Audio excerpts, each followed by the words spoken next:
You've just woken up in a palace, but it's not the one you thought.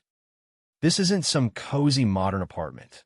This is the grand residence of an ancient Roman emperor.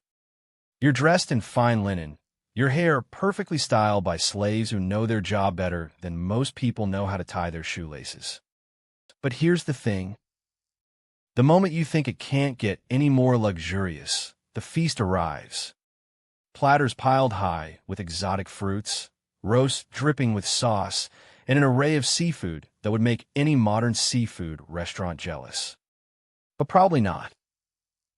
And just when you thought this couldn't get worse, your hand reaches for the food, and you knock over an expensive vase.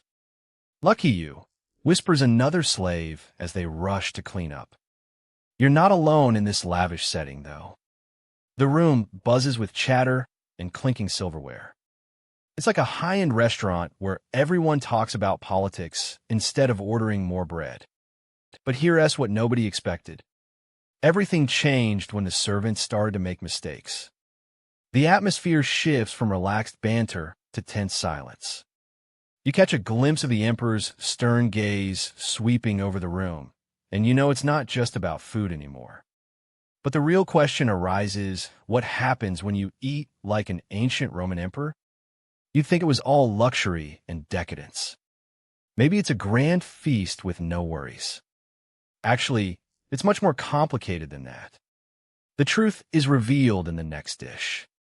It's not just about the food, it's about power dynamics and survival. You take a deep breath as you see what could be either a delicacy or your downfall. But probably not. You blink at the green mystery in front of you. It's like you're about to taste history itself. But here's the real question. Will it be as satisfying as a modern buffet? Or is there a hidden agenda behind each bite? So, let's see how this green mystery tastes. It could change everything about your day, or maybe even your life here in ancient Rome. But probably not. What happens now? Will it be more of a feast, or will someone drop another vase and break things wide open? You're left hanging on every bite, wondering what will happen next. But here's where everything gets really interesting. Congratulations, you've just been served a course that would make your average Roman emperor blush. You're about to dive into what looks like a feast fit for gods, only it's not exactly the idyllic banquet from history books. But here's where everything gets really interesting. As you raise your goblet to your lips, you notice something peculiar floating in your wine. It's not just a grape skin or a piece of straw, it looks suspiciously like. But this is Rome. You think these emperors have better than flies in their drinks. However, as you look closer, you see that it's not just one, there are several, fluttering around your food and drink like they own the place. You'd think this would be shocking enough. Maybe it's a fluke? Actually, it was neither. This was a common occurrence because Roman banquets were often held outdoors or in poorly screened rooms during summer months when insect infestations were rampant. But here's the thing. You don't just have to deal with flies. As your stomach churns, you notice something else crawling around the edges of your plate, tiny white worms. You'd think this would be a rare issue, right? In ancient Rome, hygiene standards were, let's say, not as high as today as five-star restaurants. Meat wasn't always properly stored, and refrigeration was more of an art than science. And just when you thought it couldn't get worse, the emperor himself strides into the dining room, dressed in a toga that looks suspiciously threadbare compared to the opulence surrounding him. He sits down without washing his hands because there's no soap or running water and starts digging into the food like he is starving. You'd think an emperor would have better manners, but here you are, wondering if you're going to get sick from your meal. However, this isn't just about manners, it's a sign of the times. Everything changed when hygiene and sanitation became non-issues for most people, but probably not in ways that benefit you right now. As you take another bite, ignoring the tiny pests clinging to your food, you realize there might be more to worry about than just the taste. And there's a reason why they say eating like an emperor is both a blessing and a curse. And there's a reason why things get so complicated. But here's the thing. You just finished what you thought was the main course, right? You're wiping your mouth with that fancy napkin they gave you. And just when you thought it couldn't get worse, you hear a murmur among the guests. The host stands up suddenly, and there's this awkward moment of silence. You'd think that would be it. Maybe they're just clearing away the dishes for dessert? Actually, it was neither. You hear the sound of pots and pans clattering in the kitchen behind the walls, but you can't see what's happening. Suddenly, a new dish appears before your eyes. It looks like something has crawled out of a grave and been dressed up for dinner. But here's what nobody expected.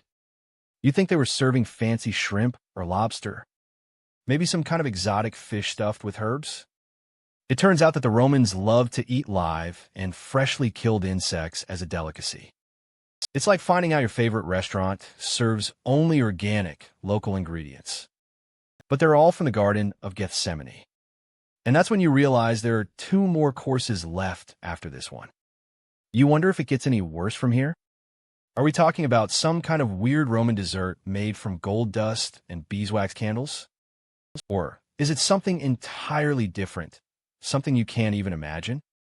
Everything changes when the next course arrives. You see plates piled high with what looks like a bizarre salad, but this isn't your usual Caesar or Greek goddess mix. You'd think it's just some kind of fancy greens mixed with nuts? Maybe sprinkled with cheese and truffles? But here's the kicker. And that's all before dessert. You might want to sit down for this one because everything is about to change again. Congratulations, you just finished your lavish Roman feast.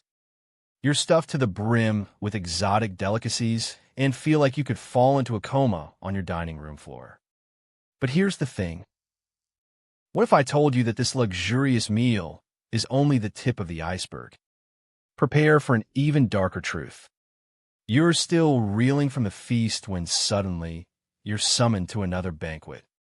This isn't just a meal, it's a political move, a way to solidify alliances or crush enemies with every bite. It's like attending a high-stakes business dinner that also happens to be your worst nightmare of food allergies. But here's the thing. These feasts aren't just about eating. They're about drinking too.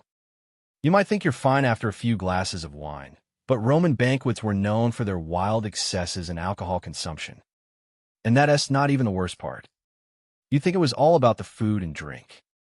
Maybe it's just decadence and luxury gone too far. Actually, it was none of those things. The truth is much darker and dirtier than that. You're not dining for pleasure or power alone. You're doing it to impress someone who might be more important than your own life, the emperor himself. And just when you thought things couldn't get worse, you find out what happens after all this gluttony and excess. You're expected to vomit it all back up so you can keep eating. It's like playing an endless game of stomach-flushing Pac-Man, only with less fun. You might think, surely this isn't necessary? But here's what nobody expected. This practice wasn't just for the sake of overeating. It was to show off how much you could handle.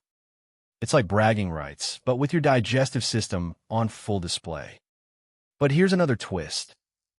While you're throwing up, others are watching to see if you can still eat more afterward. The question isn't just how much you can consume. It's about your ability to recover and continue the feast. Everything changed when you realize that these meals aren't just social gatherings or displays of wealth, they're a form of survival. In ancient Rome, eating was not only an act of indulgence, but also a high-stakes performance that could determine your fate. But here's one more curveball for you. You'll find out soon enough why all this gluttony and vomit just about impressing each other has deeper, darker roots in politics and power. And that's when everything truly gets scary. So, there you are, ready to face another round at the banquet. Just remember, every bite could be your last until it's not, but only to begin again. Just remember, every bite could be your last until it's not, but only to begin again. And so, you wake from this lavish banquet, the remnants of golden plates and fine wine still lingering on your tongue. The scent of sandalwood and frankincense clings to the air like an unspoken whisper of luxury and excess. You find yourself in this quiet space, where the world beyond is silent except for the distant murmur of servants tidying up from the evening's feast. It's an eerie calm after the roar and flash of a Roman emperor's banquet hall. But here's what nobody expected. In this grandeur lies a hidden truth about human nature that echoes through time. Luxury and excess were not just indulgences for Roman emperors, they were also desperate attempts to hold on to power and status. The food you ate tonight was a reflection of control over resources and the power to dictate what others could not even dream of tasting. Yet, as much as they tried to mask it in gold and silk, fear and anxiety were never far from their minds. But probably not for you tonight. Here, wrapped up in these opulent sheets, the world outside is a distant dream. The cold reality of war, politics, and famine seems to vanish with every breath. And yet, in this moment of respite, there's a quiet revelation. Ancient Rome was not just about grandeur. It was also about the fleeting nature of such luxury. Every plate cleared is another step toward an inevitable end. You've experienced this night like no other modern sleeper could. But here's what nobody expected. Your journey through Roman dining isn't just about food and luxury, it's also about understanding how fleeting power can be. And perhaps that's the strangest part. Not that they live this way, but that we forgot they ever did. You drift off to sleep with a final thought, a secret that pulls on your heart and mind. Every civilization has its luxuries, but it's how long those can last before they become dust underfoot that defines us all.